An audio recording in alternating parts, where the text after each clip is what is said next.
Good evening, everyone, and welcome back to the channel. Doing another quick little phone video tonight because, again, there is a lot of shit going on at the moment. As of, we should say 10 because it's a nice round number, but as of today, there is 11 days left before Chilli Jam comes on. I'm not going to lie, I am starting to get nervous. It is getting very close. It is now under 2 weeks. I'm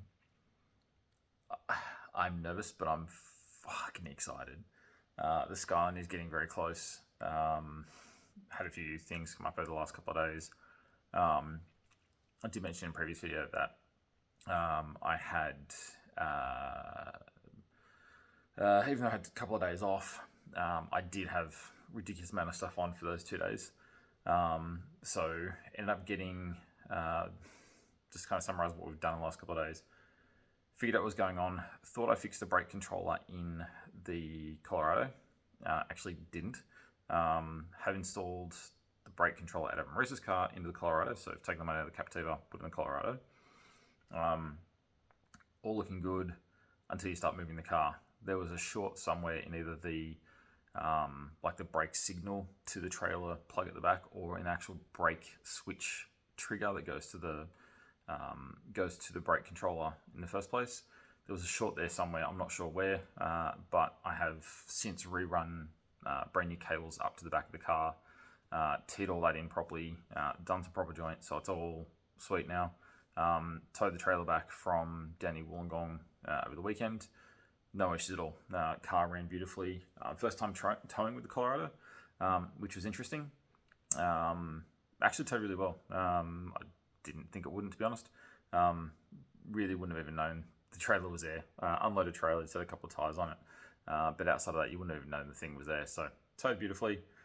Fuel consumption really didn't change much. The only spot I noticed, some of the hills I could have stayed. Some of the hills I could have stayed in 6 without the trailer. Had a downshift to 5th. But that was about it, and that was like really wasn't much to worry about.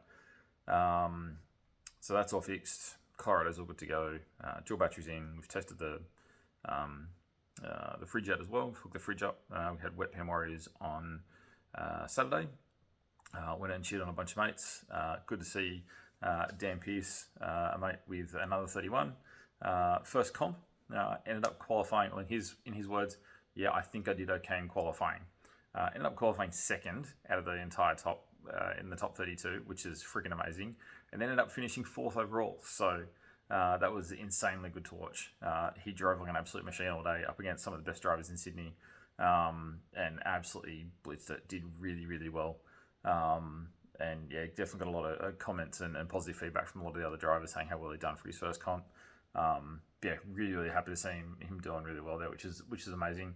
Have got a bunch of videos and photos and stuff. I did put a video up last couple of days. You would have seen one, I think 2 days ago, of Dan in some of his heats. Did get a bunch of video and stuff that I'll put together for him and put together for you guys to put up to see. It was a good little competition. Really, really tough field, and some for a grassroots comp. Very good driving, very good cars. Good atmosphere, good community, like always in Sydney for the drifting. So that was really cool. That was awesome to go see. So gave the Captiva a run with the fridge and the battery and stuff to kind of see how that went. All worked really well. Pleased to report, battery all ran beautifully. The fridge kept everything cool all day. No issues with the battery draining or anything like that. So it's not taking a huge amount of drain off the battery, which is really good.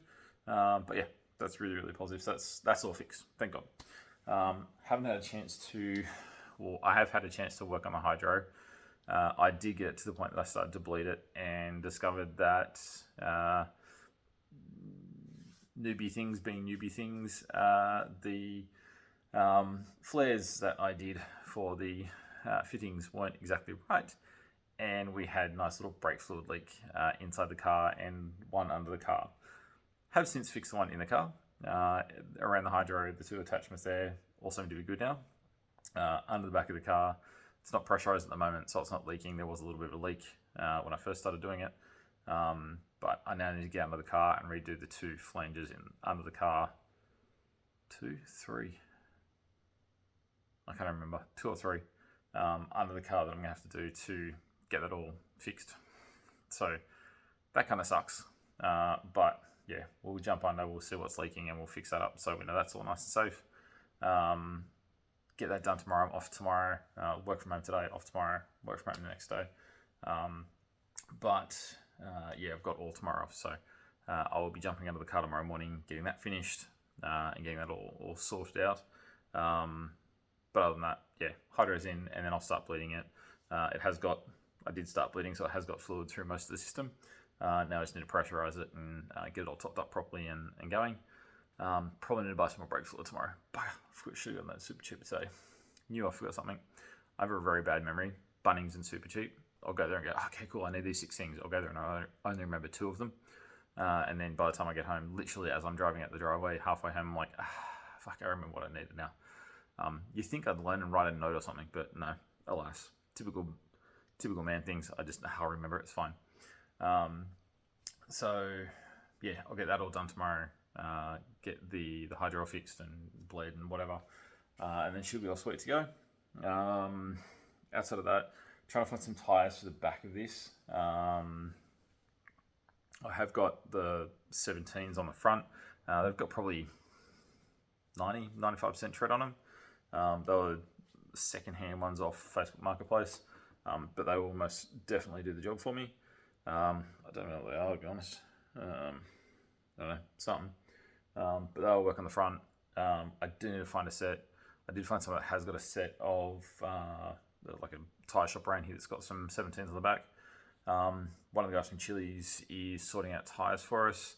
He has unfortunately been screwed around a fair bit by his supplier, although the guy that was going to by the company guy, whoever, that was going to supply the tyres for him. He is looking at other avenues at the moment to try and get tyres for us for Chilli's. Otherwise, I might be looking around next week and trying to find somewhere I can get a bunch really cheap. Or try and do a deal on a bunch of tyres or something, I don't know. But I need a set for Marissa for this weekend because she's got the For the Girls event this weekend. So I need to get a set to put on the rear for that. Did find a place just at Blacktown, so not that far away. I have got a guy down Bankstown way, but it's a bit of a hike. I avoid that if I can because it's a hike. Unless I'm going down there to get a bunch of tyres, it's just not worth it going down there for 2 because I'm going to probably pay half the cost of the set of tyres in petrol just getting down there, let alone the time and God knows what else during school holiday traffic at the moment. So going to try and suss out this one up at Blacktown, give them a buzz first thing in the morning, see if I can get a pair from up there. I'll pay a little bit more for them, but as I said, the time and money and petrol and whatever to get down there, just not worth it.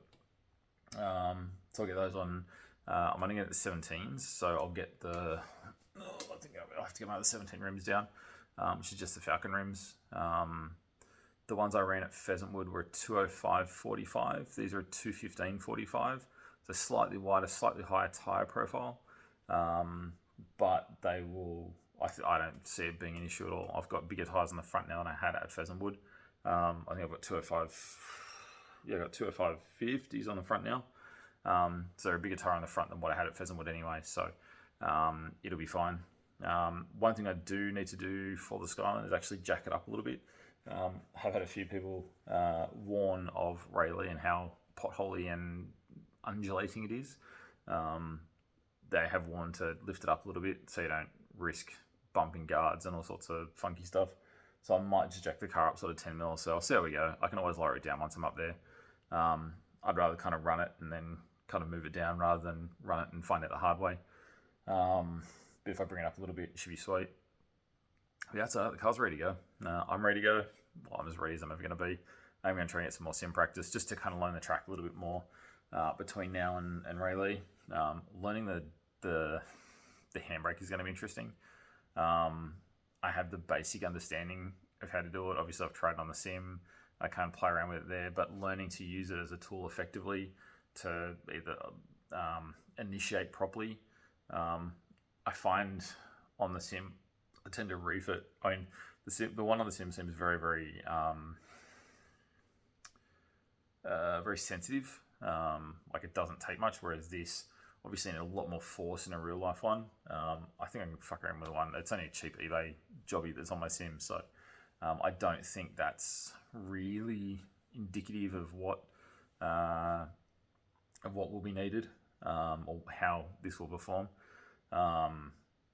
But yeah, I think it's that whole kind of learning the feel for how much I've got to reef on it, how much, how long, how far, how to use it in terms of prolonging the drift, not just initiating the drift, and kind of adjusting my angle mid drift, that sort of stuff. So it's going to be a big learning curve. I will most probably not even touch it for the first few laps until I'm at least comfortable with kind of where my initiations and stuff have to be.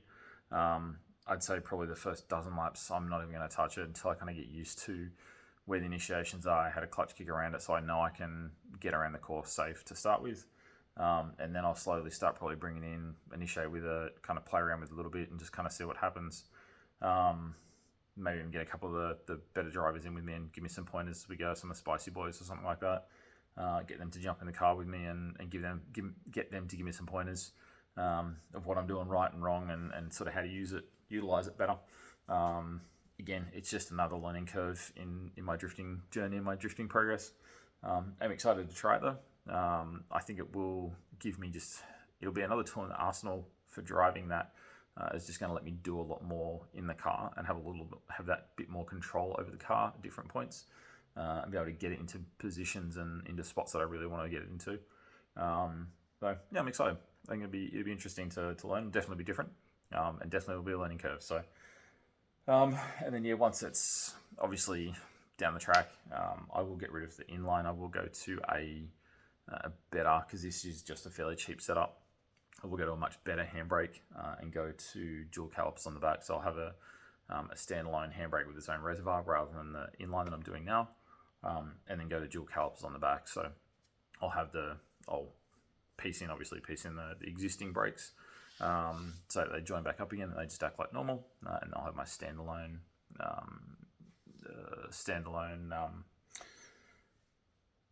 dual caliper up the back. So VS calipers will fit straight on there. A lot of the old Commodores, I think it's like VS to VP or something like that, VR. I don't know. Like, there's a whole bunch. There's a range of kind of that sort of VS VP VN-ish kind of age that the calipers will literally just bolt straight onto the standard. It's got the same bolt pattern as the standard 31. So any of the brackets you can get to do 31 dual calipers, there is a couple of different brackets around you can get. There's a bolt-on one that kind of goes over where the hub is. There's a weld-on version. There's a whole bunch. I'm undecided which way I'm going to go yet, but I've got to have a look at it. But yeah, I'll probably end up going with the Commodore brakes in the back, and then obviously better handbrake and stuff set up at the front. I've got the hard lines already run, so I just need to piece in and sort of run the extra bit to them. But outside of that, we're winning. I'm getting nervous. I do need a lot more practice. I know the first lap out there, I'm going to absolutely shit myself. But the countdown's on. 11 days to go. 10 days from tomorrow. It's getting close and it's getting real.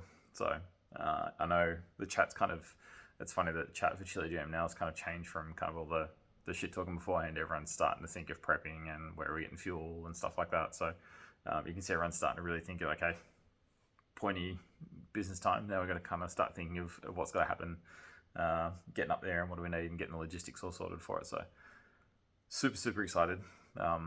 Super nervous as shit. I know I'm going to absolutely crap myself when I get up there for the first couple of laps, but I'm really excited and really looking forward to being able to push myself as a drifter and as a driver and kind of really challenging myself and get out of my comfort zone. It's not something I do very often, and it's not something I do willingly. Yeah, just ask Marissa or anyone that knows me. I do not like getting out of my comfort zone. I'm very much a system status quo, stay as is, we're happy where we are kind of guy.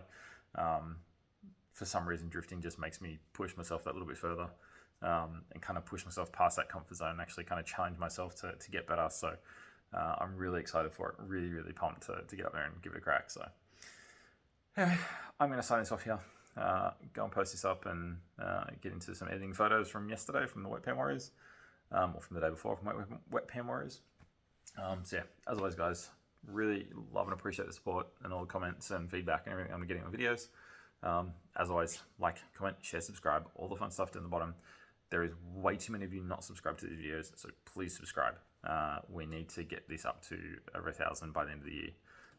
Please subscribe. It takes you 2 seconds. Down the bottom, click the button, move on, and you'll just get the odd notification from me posting a video up looking like an idiot on camera. So, as always, take care, stay awesome, stay amazing, and I will see you out on the track.